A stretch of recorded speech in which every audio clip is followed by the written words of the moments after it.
Okey, baik. Dalam video ni saya nak tunjukkan kepada anda bagaimana cara untuk kita set up WooCommerce integration yang ada dekat dalam kita punya template sekarang ni lah. Baik. Kalau anda masuk dekat dalam content, bot fields, lepas tu anda type dia dekat sini WC, dia akan keluarkan semua bot fields yang berkaitan dengan WooCommerce yang perlu anda set up. Okay. So, kita tengok yang pertama dulu. Iaitu bot field boolean ni WC integration. So yang ini untuk anda pilih sama ada anda nak onkan dia ataupun offkan dia. So kalau anda tak ada WordPress, biarkan kepada false sahaja. Tapi kalau ada, klik je dekat sini dan kita true. Value kita setkan kepada true untuk enable integration dengan WooCommerce. So apa tujuan integration ini adalah kita nak enable untuk chatbot tu bila dia terima sahaja order, tak kisahlah sama ada COD ataupun bayar terus, dia akan auto upload ke dalam kita punya WooCommerce kita. So daripada WooCommerce mungkinlah ada sesetengah seller dia dah set dah automation yang dia akan buat masuk ke dalam sistem founder, masuk ke dalam sistem fighter untuk order fulfillment dia, kan? So, kalau anda dah ada setup macam tu, boleh onkan terus WC integration ini. Setkan kepada true. Okay? Kemudian, kita savekan saja. So, dah set lah kepada true. So, website link pula adalah link website anda lah. Contoh macam saya tukar kepada seposin.ai. And then save. Biarkan macam tu je. Belakang tak ada apa dah. Kecuali kalau anda ada macam shop ke, kan, untuk anda punya WooCommerce tu. Tapi biasanya tak ada, kan? Biasanya macam ni sahaja.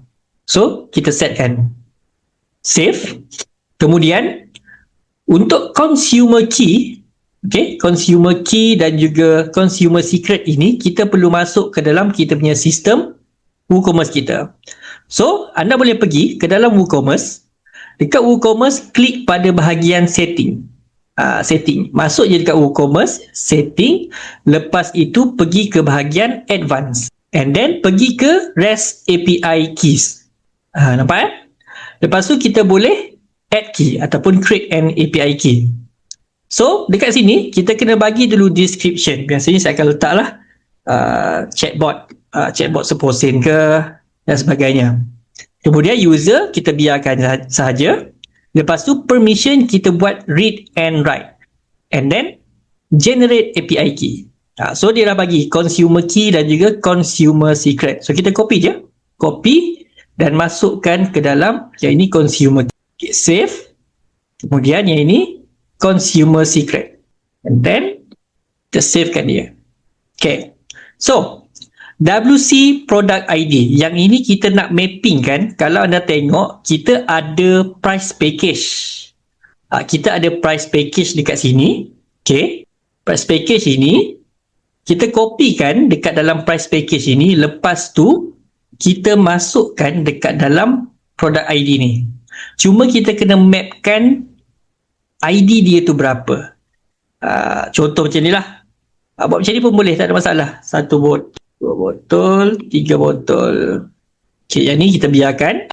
Ini produk ID dia adalah 15, 2 botol.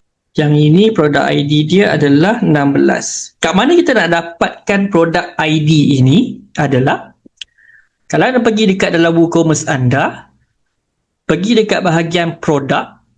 Okay, all product. So, anda hover kat sini, dia nampak ID kat sini. Ini ID 16. Nampak tak?